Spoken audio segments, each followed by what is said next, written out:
Halo rekan-rekan semua, perkenalkan nama saya Johannes Julius Sumarnaik Pangidoan, peserta latsar dari instansi Ombudsman Republik Indonesia. Pada kesempatan kali ini saya akan memaparkan tentang proses pembuatan rancangan aktualisasi pada kegiatan latsar tahun 2021. Adapun judul rancangan aktualisasi yang saya ambil adalah pemanfaatan survei sebagai upaya pemetaan pemahaman reformasi birokrasi Insan Ombudsman Republik Indonesia. Bagian pertama yang saya bahas di dalam rancangan aktualisasi saya adalah mengenai profil instansi Ombudsman Republik Indonesia. Adapun peranan Ombudsman Republik Indonesia adalah sebagai lembaga negara pengawas penyelenggaraan pelayanan publik yang dasar hukum pendiriannya adalah Undang-Undang Nomor 37 Tahun 2008 tentang Ombudsman Republik Indonesia. Dalam pelaksanaan wewenang, tugas dan fungsinya, Ombudsman Republik Indonesia dibantu oleh Sekretariat Jenderal yang dipimpin oleh seorang Sekretaris Jenderal. Pada saat ini saya bernaung di bawah Sekretariat Jenderal yang dipimpin oleh Sekretaris Jenderal Ombudsman Republik Indonesia. Saya berada pada unit kerja Biro Hukum Kerjasama dan Organisasi, tepatnya di Subunit Kerja Fasilitasi Reformasi Birokrasi. Oleh karena itu, visi dari Sekretariat Jenderal adalah mewujudkan dukungan administratif prima kepada Ombudsman Republik Indonesia. Sedangkan untuk mencapai visi tersebut, Sekretariat Jenderal Ombudsman Republik Indonesia menetapkan misi-misi sebagai berikut. Yang pertama, meningkatkan kualitas penyelenggaraan perencanaan dan pengelolaan keuangan. Yang kedua, penyelenggaraan fasilitasi pelayanan hukum, kerjasama, dan organisasi yang optimal. Yang ketiga, penyelenggaraan fasilitasi pelayanan teknis yang optimal. Yang keempat, penyelenggaraan fasilitasi pelayanan hubungan masyarakat dan pengelolaan sistem informasi dan teknologi informasi yang optimal. Kemudian yang kelima, penyelenggaraan fasilitasi pengelolaan kepegawaian, ketatausahaan, perlengkapan, kerumah tanggaan, dan pengadaan barang atau jasa yang akuntabel. Kemudian yang terakhir, pelaksanaan pengawasan internal yang efektif. Bagian kedua yang saya paparkan adalah profil peserta. Peserta dalam hal ini adalah saya sendiri. Nama saya Johannes Julius Sumarnaik Pangidoan SH dengan jabatan penyusun bahan kebijakan di instansi Ombudsman Republik Indonesia, tepatnya pada subbagian fasilitasi reformasi birokrasi. Adapun tugas pokok pekerjaan yang saya emban adalah melakukan kegiatan penyusunan dan penelaahan bahan kebijakan sesuai dengan prosedur, serta menyajikan data dan laporan penyusunan dan penelaahan kebijakan sesuai permintaan agar pelaksanaan tugas dapat berjalan lancar. Sedangkan fungsi pekerjaan saya adalah memadukan data, mengkoordinasikan data, menganalisis data, menyusun data, menyalin data, membandingkan data, berbicara memberi tanda, dan menerima instruksi. Bagian ketiga yang akan saya paparkan adalah identifikasi isu. Identifikasi isu yang saya lakukan cakupannya di dalam unit kerja saya yaitu pada subbagian fasilitasi reformasi birokrasi. Dalam melakukan identifikasi isu, saya menemukan 3 isu yang sekiranya dapat menghambat pelaksanaan tugas pekerjaan saya. Isu yang pertama adalah kurangnya pemetaan pemahaman insan Ombudsman Republik Indonesia tentang reformasi birokrasi dalam penentuan anggota tim reformasi birokrasi Ombudsman Republik Indonesia. Adapun kondisinya saat ini, penentuan anggota kelompok kerja tim reformasi birokrasi Ombudsman Republik Indonesia tidak didasarkan pada pemahaman insan Ombudsman Republik Indonesia terhadap tujuan reformasi birokrasi, melainkan lebih didasarkan kepada jabatan. Kemudian isu yang kedua, kurangnya petunjuk penentuan data dukung atau evidence dan penjelasan dalam pengisian LKE PMPRB. Kondisinya saat ini, pada saat rekapitulasi LKE PMPRB yang dilakukan oleh staf pelaksana di subbagian fasilitasi reformasi birokrasi, terdapat beberapa admin unit kerja yang salah dalam melampirkan data dukung atau evidence dan penjelasan. Kemudian isu yang ketiga adalah ketidaktersediaan sarana penampung kritik dan saran terhadap penyelenggaraan fasilitasi reformasi birokrasi di Ombudsman Republik Indonesia. Adapun kondisinya saat ini adalah subbagian fasilitasi reformasi birokrasi belum menyediakan sarana bagi insan Ombudsman Republik Indonesia dalam memberikan kritik dan saran terhadap penyelenggaraan fasilitasi reformasi birokrasi. Bagian keempat yang saya paparkan adalah mengenai penetapan core issue. Dalam menetapkan core issue tersebut, saya menggunakan teknik analisis USG.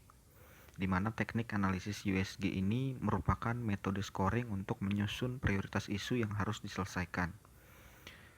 Dalam teknik USG yang saya lakukan, isu yang menempati peringkat pertama itu adalah kurangnya pemetaan pemahaman insan Ombudsman Republik Indonesia tentang reformasi birokrasi dalam penentuan anggota tim reformasi birokrasi Ombudsman Republik Indonesia dengan total skor 15.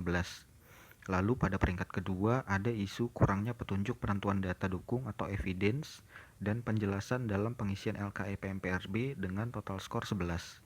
Kemudian pada peringkat ketiga ada isu ketidaktersediaan sarana penampung kritik dan saran terhadap penyelenggaraan fasilitasi reformasi birokrasi di Ombudsman Republik Indonesia dengan total skor 10.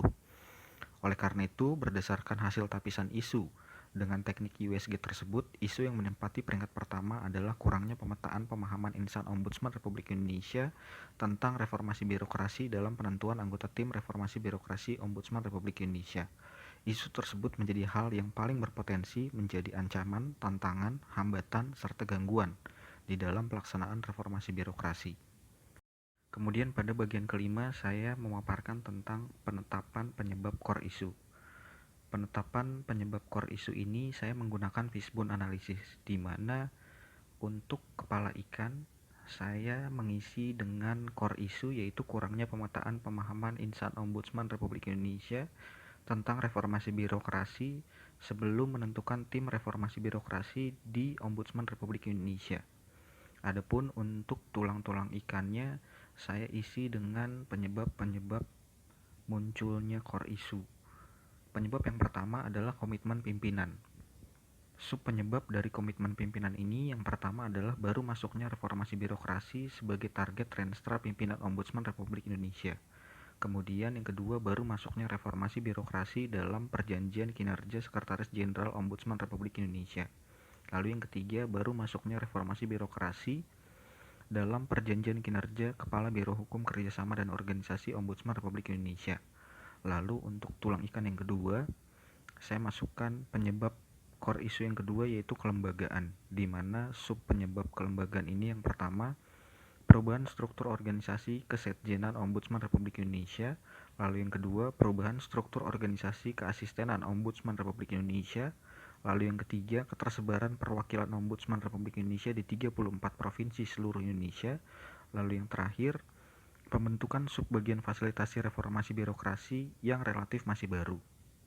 Kemudian untuk tulang ikan yang ketiga, saya isi dengan penyebab yang ketiga yaitu kebijakan, di mana sub penyebabnya adalah yang pertama belum adanya peraturan internal Ombudsman Republik Indonesia terkait reformasi birokrasi. Yang kedua, belum adanya petunjuk teknis tentang pelaksanaan reformasi birokrasi di Keasistenan Ombudsman Republik Indonesia. Sedangkan yang ketiga, belum adanya petunjuk teknis pelaksanaan reformasi birokrasi di Kesetjenan Ombudsman Republik Indonesia. Lalu pada tulang ikan yang terakhir, saya masukkan penyebab sumber daya, di mana sub penyebabnya adalah yang pertama sumber daya manusia sub bagian fasilitasi reformasi birokrasi belum memenuhi jumlah SDM yang ideal. Kemudian yang kedua, minimnya jumlah sumber daya anggaran sub bagian fasilitasi reformasi birokrasi. Kemudian pada bagian keenam yang saya paparkan adalah mengenai gagasan kreatif pemecah core issue. Gagasan kreatif ini saya lakukan dengan melakukan teknik fishbone analysis, di mana pada bagian kepala ikan saya isi dengan gagasan kreatif yang saya ajukan yaitu pemanfaatan survei sebagai upaya pemetaan pemahaman reformasi birokrasi insan Ombudsman Republik Indonesia. Sedangkan tulang-tulang ikan saya isi dengan kebermanfaatan dari gagasan kreatif yang saya ajukan. Kebermanfaatan yang pertama itu terhadap tim reformasi birokrasi Ombudsman Republik Indonesia, di mana sub kebermanfaatan yang pertama adalah dapat memberikan gambaran dalam penentuan tim reformasi birokrasi Ombudsman Republik Indonesia. Kemudian yang kedua, dapat memberikan gambaran dalam penentuan anggota kelompok kerja di dalam tim reformasi birokrasi Ombudsman Republik Indonesia. Lalu untuk tulang ikan yang kedua, saya isi dengan kebermanfaatan pada pemahaman, di mana sub kebermanfaatan yang pertama adalah terpetakannya pemahaman insan Ombudsman Republik Indonesia di Kesekjenan terkait reformasi birokrasi. Lalu yang kedua, terpetakannya pemahaman insan Ombudsman Republik Indonesia di Keasistenan terkait reformasi birokrasi. Lalu yang ketiga, terpetakannya pemahaman insan ombudsman di kantor perwakilan terkait reformasi birokrasi. Lalu pada tulang ikan yang ketiga, kebermanfaatannya kepada fasilitasi reformasi birokrasi, di mana sub kebermanfaatan yang pertama adalah dapat memberikan gambaran bagi perencanaan kegiatan fasilitasi reformasi birokrasi ke depannya. Lalu yang kedua, memberikan gambaran bagi perencanaan anggaran kegiatan reformasi birokrasi ke depannya. Lalu untuk tulang ikan yang terakhir, saya isi dengan kebermanfaatan pada aspek kebijakan, di mana sub kebermanfaatan yang pertama adalah memberikan gambaran bagi pembuatan petunjuk pelaksanaan reformasi birokrasi di Kesekjenan Ombudsman Republik Indonesia. Lalu yang kedua, memberikan gambaran bagi pembuatan petunjuk pelaksanaan reformasi birokrasi di Keasistenan Ombudsman Republik Indonesia. Lalu yang ketiga, dapat memberikan gambaran bagi pembuatan peraturan internal reformasi birokrasi Ombudsman Republik Indonesia. Kemudian pada bagian ketujuh, saya memaparkan tentang kegiatan rencana aktualisasi, di mana kegiatan tersebut ada 5 kegiatan. Kegiatan pertama, saya melakukan perencanaan kebutuhan pelaksanaan survei, di mana tahapan kegiatan yang pertama adalah melakukan diskusi dengan atasan langsung terkait isi survei dan timeline survei. Lalu tahapan kegiatan yang kedua, membaca, mempelajari, dan menganalisa Peraturan Menteri Pan-RB Nomor 25 Tahun 2020 tentang Roadmap Reformasi Birokrasi Nasional untuk penentuan pertanyaan-pertanyaan yang dapat mengukur pemahaman reformasi birokrasi secara umum. Lalu tahapan kegiatan yang ketiga, saya melakukan membaca, mempelajari, dan menganalisa lembar kerja evaluasi atau LKE PMPRB untuk penentuan pertanyaan-pertanyaan yang dapat mengukur pemahaman reformasi birokrasi secara khusus dalam 8 area perubahan. Lalu untuk kegiatan yang kedua, saya melakukan perumusan survei pemahaman reformasi birokrasi, di mana tahapan kegiatannya yang pertama, membuat 5 pertanyaan tertutup dengan pilihan jawaban yang mampu mengukur pemahaman insan Ombudsman Republik Indonesia terkait reformasi birokrasi. Yang kedua, melakukan koordinasi dengan atasan langsung terkait 5 pertanyaan yang dibuat apakah sudah mumpuni sebagai tolak ukur. Lalu yang ketiga, membuat masing-masing 3 pertanyaan dari setiap 8 area perubahan atau total 24 pertanyaan dengan pilihan jawaban yang mampu mengukur pemahaman insan Ombudsman terkait 8 area perubahan reformasi birokrasi. Lalu yang keempat, melakukan koordinasi dengan atasan langsung terkait pertanyaan-pertanyaan dari setiap 8 area perubahan yang dibuat apakah sudah mumpuni sebagai tolak ukur. Lalu yang kelima, membuat 2 pertanyaan terbuka tanpa pilihan jawaban yang terdiri dari minat insan Ombudsman dalam reformasi birokrasi dan kritik atau saran dari insan Ombudsman tersebut terkait penyelenggaraan reformasi birokrasi.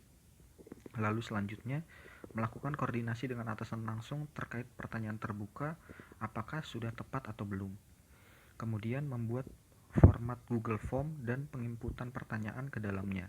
Lalu tahapan kegiatan yang terakhir adalah membuatkan nota dinas penyebaran survei yang ditandatangani oleh Kepala Biro Hukum Kerjasama dan Organisasi. Kemudian untuk kegiatan yang ketiga, saya melakukan pelaksanaan survei pemahaman reformasi birokrasi, di mana tahapan kegiatannya ada 2. Yang pertama, melakukan penyebaran form survei kepada seluruh insan Ombudsman Republik Indonesia melalui email. Kemudian yang kedua, melakukan penyebaran form survei melalui WhatsApp grup dan Telegram, masing-masing grup WA 8 area perubahan dan grup WA admin unit kerja. Lalu kegiatan keempat, saya melakukan rekapitulasi survei reformasi birokrasi dengan tahapan kegiatan yang pertama, menarik data hasil survei reformasi birokrasi, kemudian mengolah data hasil survei reformasi birokrasi, kemudian saya membuat laporan pemetaan insan Ombudsman Republik Indonesia terkait reformasi birokrasi, lalu yang terakhir saya melaporkan rekapitulasi hasil survei dan laporan pemetaan insan Ombudsman Republik Indonesia terkait reformasi birokrasi kepada atasan langsung.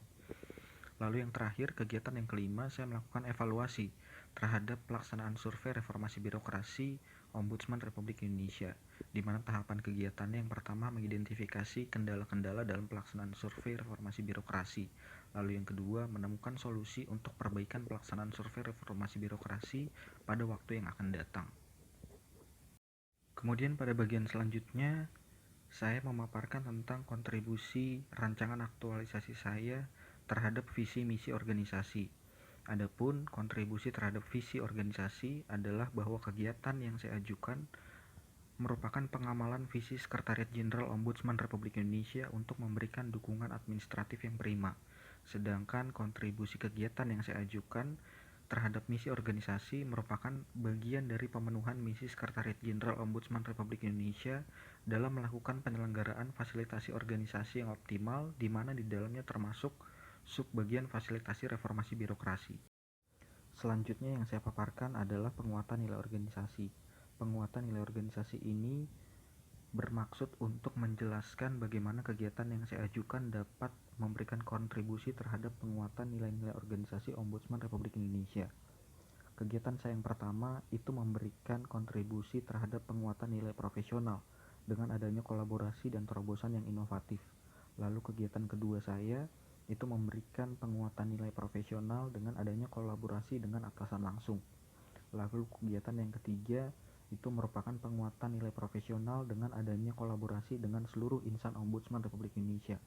Lalu di kegiatan yang keempat itu merupakan penguatan nilai integritas dengan adanya tanggung jawab dari saya untuk menyelesaikan survei. Lalu untuk kegiatan yang kelima itu adanya penguatan terhadap nilai profesional dengan adanya solusi yang inovatif. Bagian selanjutnya yang saya paparkan adalah rekapitulasi nilai-nilai dasar pegawai negeri sipil atau nilai-nilai aneka, di mana dalam penyusunan rancangan aktualisasi telah ditetapkan standar bahwa harus terdapat nilai-nilai dasar pegawai negeri sipil atau nilai-nilai aneka minimal sebanyak 45 nilai.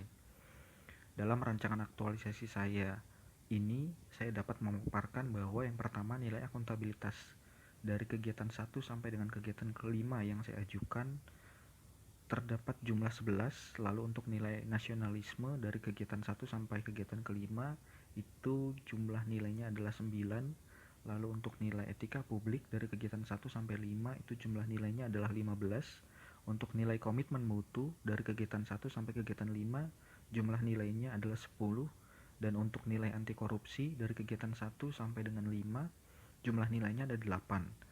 Jadi jika dijumlahkan seluruh nilai-nilai dasar pegawai negeri sipil atau aneka yang ada di kegiatan yang saya ajukan mulai dari kegiatan yang pertama sampai dengan kegiatan yang kelima, jumlahnya adalah 53 atau bisa dikatakan telah melebihi dari standar nilai yang telah ditentukan.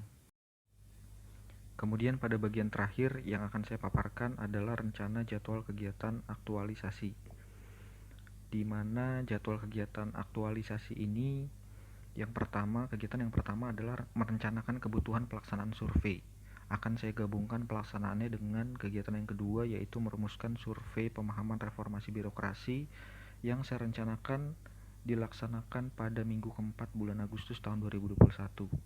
Lalu kegiatan yang ketiga, pelaksanaan survei pemahaman reformasi birokrasi saya rencanakan untuk dilaksanakan pada minggu pertama bulan September tahun 2021. Lalu untuk kegiatan yang keempat, rekapitulasi survei reformasi birokrasi saya rencanakan untuk dilaksanakan pada minggu kedua dan minggu ketiga bulan September tahun 2021. Lalu kegiatan yang terakhir, evaluasi pelaksanaan survei reformasi birokrasi saya rencanakan untuk dilaksanakan pada minggu keempat dan minggu kelima bulan September tahun 2021. Sekian paparan yang dapat saya sampaikan mengenai proses pembuatan rancangan aktualisasi saya. Sekiranya dapat bermanfaat bagi rekan-rekan semua, terakhir saya ucapkan terima kasih.